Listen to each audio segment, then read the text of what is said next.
Now, something I want to talk about today is what is the Second Amendment? I realize I'm preaching to the choir regarding most of our audience. Many of them probably know a lot more about it than I do, but I know this much. You can't repeal the Second Amendment. You can't infringe on it through legislation. Congress, the president, can't just decide to suspend it.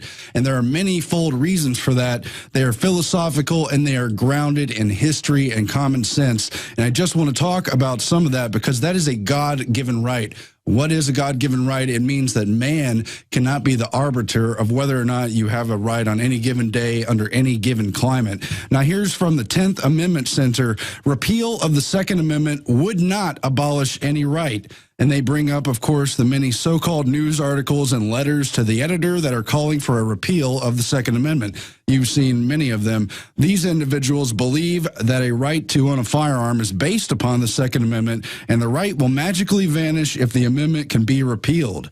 Of course, the Bill of Rights came up after the Constitution. They were proposed starting in 1787 and added by demand, then ratified by the states by 1791. By demand. Many of the states, many of the founding fathers would not approve the Constitution, would not ratify it, would not sign off on it until the Bill of Rights were added to guarantee our individual rights, to guarantee the rights of the state. They are of the utmost importance. And if you infringe on the Second Amendment, you're infringing on all of them. No one is going to stand for this, ladies and gentlemen. And the people in power know it, but we just want to put them on notice.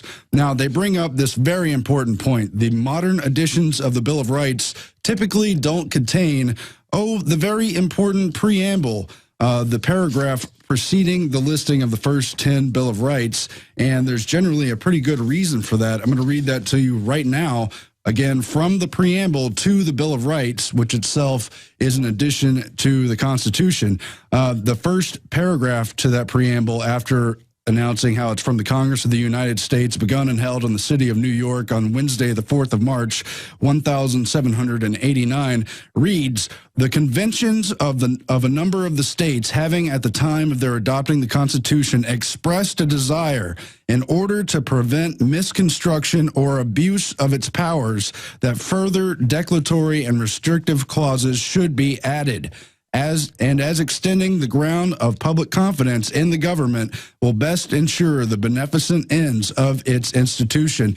This, ladies and gentlemen, points out that the Bill of Rights was specifically added to acquiesce the demands of founding fathers who didn't want to see their new government destroyed by people greedy for power, people who would use loopholes in the Constitution to concentrate and exploit the populations. In other words, among the other rights listed in the Bill of Rights, the Second Amendment shall not be infringed. Well, one good reason why is that armed citizens make good government. Now, I'm going to read a number of quotes that refute these terrible ideas we've seen in the press from all kinds of hacks.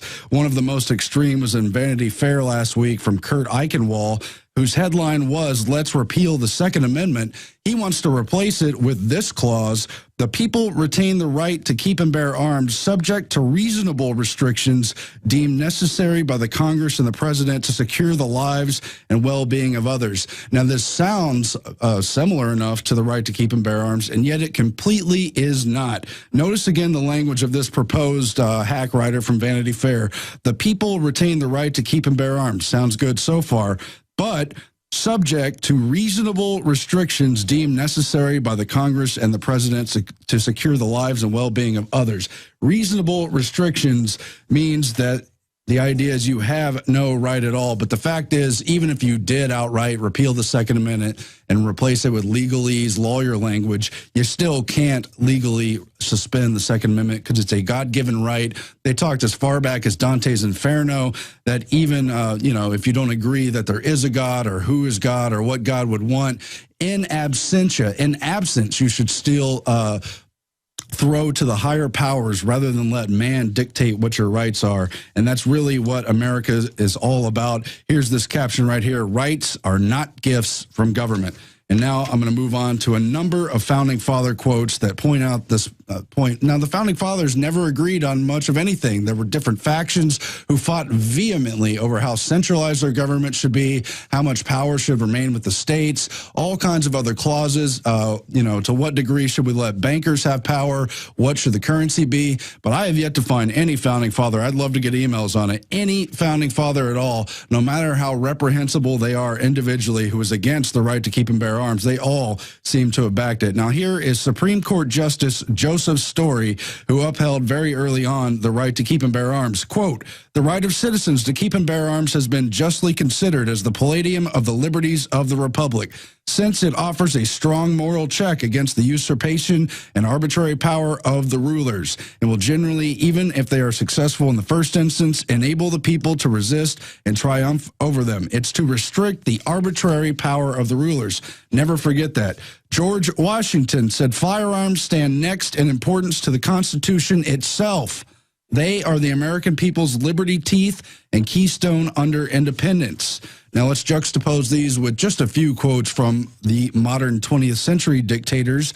Joseph Stalin said, "One death is a tragedy. 1 million is a statistic." An anonymous American adage reads, "If guns are outlawed, only outlaws will have guns."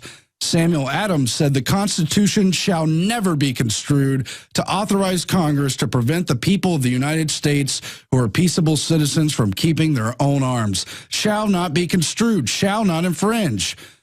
Now, this is a key quote right here. Tench Cox, he's not that well known of a founding father, but he was a Federalist from Pennsylvania. In 1788, he said, "Who are the militia?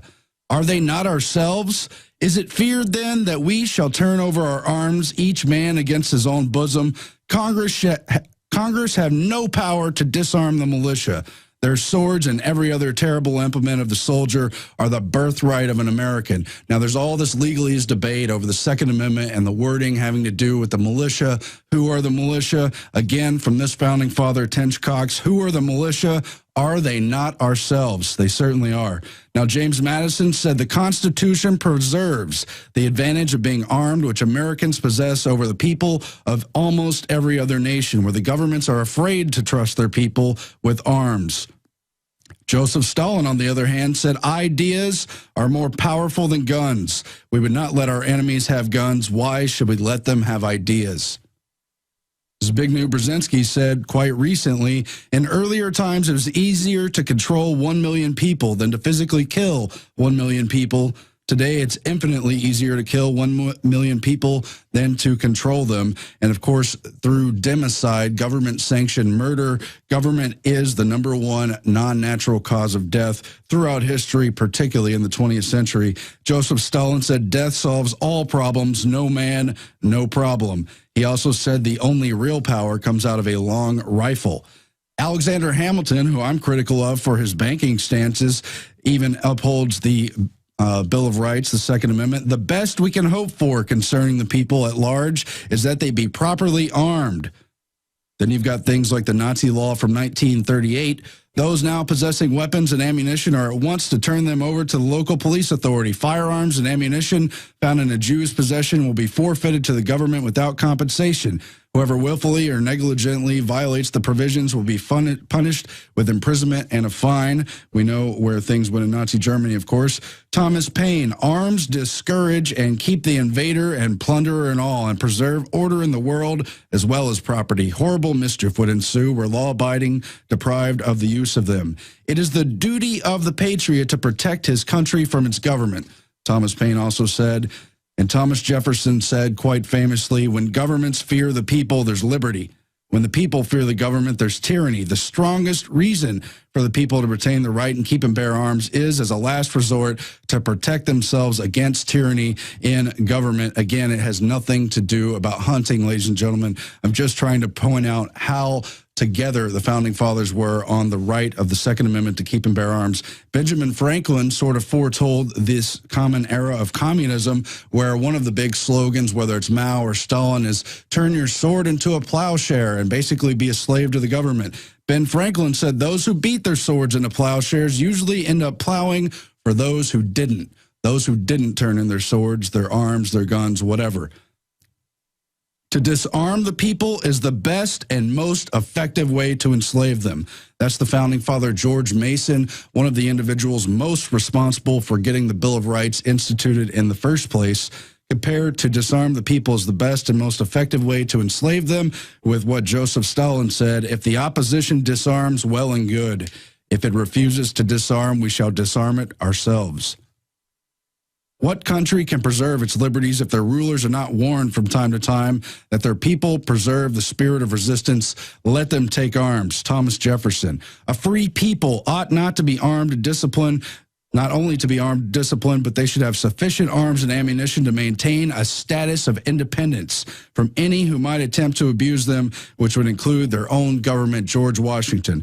Now, Patrick Henry is another person who was individually greatly responsible for demanding and eventually getting the Bill of Rights to preserve the rights of the people and the states. He said, quote, "Guard with jealous attention the public liberty. Guard it. Suspect everyone who approaches that jewel. Unfortunately, nothing will preserve it but downright force. Whenever you give up that force, you are ruined.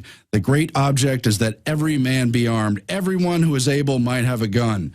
Are we at last brought to such a humiliating and debasing degradation that we cannot be trusted with arms for our own defense?" That's also Patrick Henry. And here's another Alexander Hamilton. If the representatives of the people betray their constituents, then there is no recourse left but in the exertion of that original right of self-defense, which is paramount to all positive forms of government. That's Alexander Hamilton in the Federalist, number 28. The supreme power in America cannot enforce unjust laws by the sword because the whole body of the people are armed and constitute a force superior to any bands of regular troops that can be or on any pretense raised in America. That's Noah Webster in 1787. And the whole point is they want to disarm us because they want to institute unconstitutional, arbitrary rule. They want dictatorships, whether it comes in an overt form that looks like Joseph Stalin or a friendly form where they continue to rotate presidents. Thomas Jefferson said a free people claim their right is derived from the laws of nature and not as a gift of their chief magistrate. 1774. The balance of power is the scale of peace. The same balance would be preserved were all the world destitute of arms, for all would be alike. But since some will not, others dare not lay them aside. And while a single nation refuses to lay them down, it's proper that all should keep them up. Horrid mischief would ensue were one half of the world deprived of the use of them. Thomas Paine, 1775. Mao Zedong, 1938. Chairman Mao. Political power grows out of the barrel of a gun. He said the people must understand this for the revolution, the great revolution of China to take place. To preserve liberty, it is essential that the whole body of the people always possess arms and be taught alike, especially when young, how to use them. Richard Henry Lee, 1778. The right of citizens to bear arms is just one more guarantee against arbitrary government. One more safeguard against the tyranny which now appears remote in America, but which historically has proved to be always possible. That's from 1960, Hubert Humphrey. A little bit unexpected, but nonetheless right on the money. Adolf Hitler, of course, said, or is quoted to have said in 1942, the most foolish mistake we could possibly make would be to allow the subject races to possess arms. History shows that all conquerors who have allowed their subject races to carry arms have prepared their own downfall by doing so. Why would a dictator not want an armed population? So he can run roughshod over them, so he can try to rule them. Orrin Hatch, still in the Senate, or maybe possibly just retired. If gun laws in fact worked, the sponsors of this type of legislation should have no difficulty drawing upon a long list of examples of crime rates reduced by such legislation. That they cannot do so after a century and a half of trying, that they must sweep under the rug the Southern attempts at gun control in the 1870 to 1910 period, the Northeastern attempts in the 1920 to 1939 period, the attempts at both federal and state levels through 1965 and 1976, establishes the repeated, complete, and inevitable failure of gun laws to control serious crimes. And again, the Columbine school shootings happened during the assault weapons ban under Clinton. All these school shootings have taken a rise ever since they signed the gun-free school zones, and ever since all these people have been on medications, SSRIs. William Burroughs in 1991, the author said, after a shooting spree, they always want to take the guns away from people who didn't do it. I sure as hell wouldn't want to live in a society where the only people allowed guns are the police and military. George Washington said the very atmosphere of firearms anywhere and everywhere restrains evil interference. They deserve a place of honor with all that's good. And the Second Amendment itself, of course, reads, a well-regulated militia being necessary to the security of a free state. The right of the people to keep and bear arms shall not be infringed. Now, the choice is clear here, folks. It's freedom or tyranny. Disarmament is tyranny. It's a recipe for enslavement. If we want to uphold the rest of our freedoms, we have to stand by the Second Amendment. Even if you individually, personally don't like guns, aren't comfortable around them, you should get guns and train them and learn how to use them safely so that bad things don't happen. And so there's a buffer against intruders, against robbers, and against government itself, which is very quickly becoming more tyrannical by the day. Of course, this has nothing to do with just Obama. This has been going on through Bush. It's been going on ever since 9/11 through the Patriot Act. It's been going on through Clinton, who put in the assault weapons ban. It's been going on through government, through Reagan, who was going to scale down government, even though government grew 2 or 3-fold times under his watch. It's been going on under Carter and under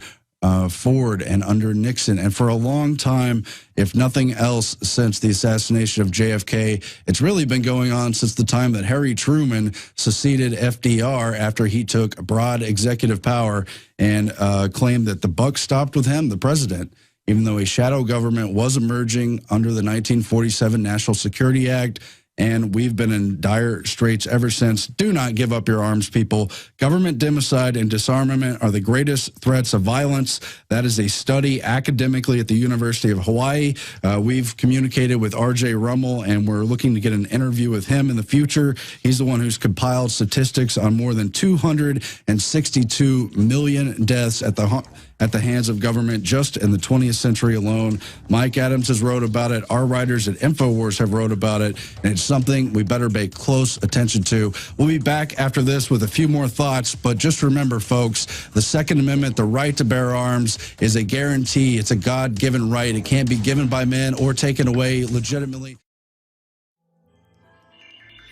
Alex Jones here with a message that could revolutionize health in this country. Going back about 1.5 years ago, I began to learn about the incredible health effects of longevity products. Aaron Dykes lost 92 pounds. We're going to show you some before and afters. Aaron, break down what happened, your story. I've worked really hard with diet and exercise to try to lose weight, but I just didn't get the results. It just didn't happen. Then I saw what you were doing with InfoWarsTeam.com. I wasn't even trying to lose weight, but I got it because I wanted to feel better energy. I wanted that nutrition. Didn't even understand how that could kickstart my own weight loss goals, but the products did that for me. I found myself suddenly losing weight, more energetic, wanting to exercise, wanting to eat the right foods. And they don't even advertise it as weight loss. I want to challenge our radio listeners to go to InfoWarsTeam.com, sign up as a distributor, and get wholesale pricing discounts at InfoWarsTeam.com. Ladies and gentlemen, the Second Amendment is in place to restrict tyranny. It's not about offensive action. It's not about enabling murders to kill more people.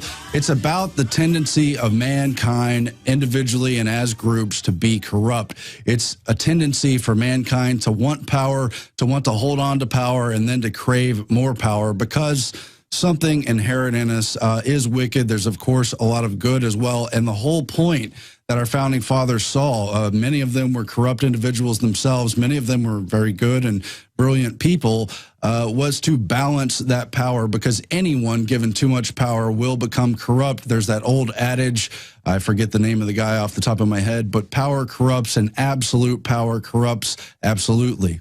And absolutely, that's a theme throughout history. That's why the Obama administration wants to see the assault rifle ban renewed, but even that's not good enough for them. So they want thumbprinting and registration and closing the gun show loopholes, but that's not enough either. So they're going to take executive action and use new ATF policies and Joe Biden's gun panel to figure out what they can do outside of law, outside of Congress, not waiting on even that body to legislate against the Second Amendment. Again, you can't legislate against the Second Amendment. Even if all of Congress and the president were unanimously in favor of scrapping the whole ordeal and completely disarming, that's an illegitimate law. First of all, they took an oath to uphold the Constitution and fight off all enemies, foreign and domestic, to that Constitution, not to whoever's in charge, not to whoever has the reins of power during that season or that moment in time, but to the Constitution and Bill of Rights,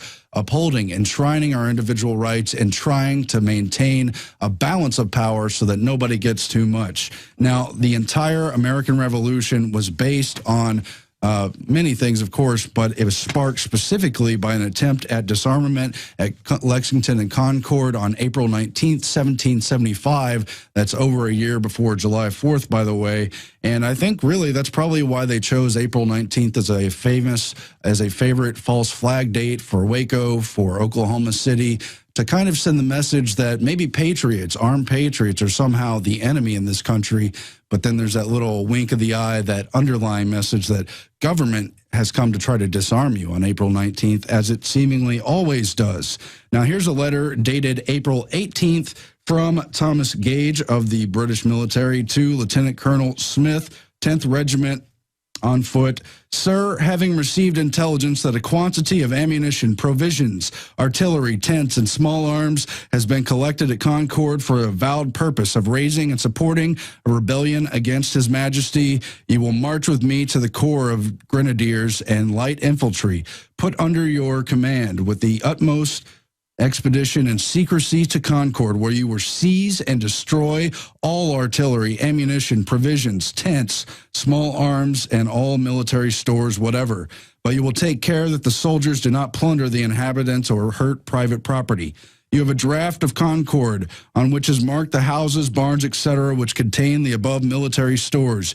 You will order of Trunion to be knocked off each gun, but if it is found impractical on any, they must be spiked and the carriages destroyed. The powder and flour must be shook out of all the barrels into the river, the tents burnt, the pork and beef destroyed in the best way you can devise. And the men may put balls of lead into their pockets, throwing them by degrees into ponds, ditches, etc., but no quantity together, so that they may be recovered afterwards. If you meet any brass artillery, and it goes on from there. That letter, that action of disarmament sparked the American Revolution, because you should not try to disarm the militia. They are legitimate people armed to restrict an overreach of power. There were many other abuses, of course, and we must keep that in mind. Tyrannical government is not welcome in the United States. Let's never give in. Let's defend the Second Amendment. Visit Infowars.com and PrisonPlanet.com. When you're on the site, you can also tune in 24 hours a day to my daily radio broadcast. There's also a free iPhone app to listen to the syndicated radio show when and where you want.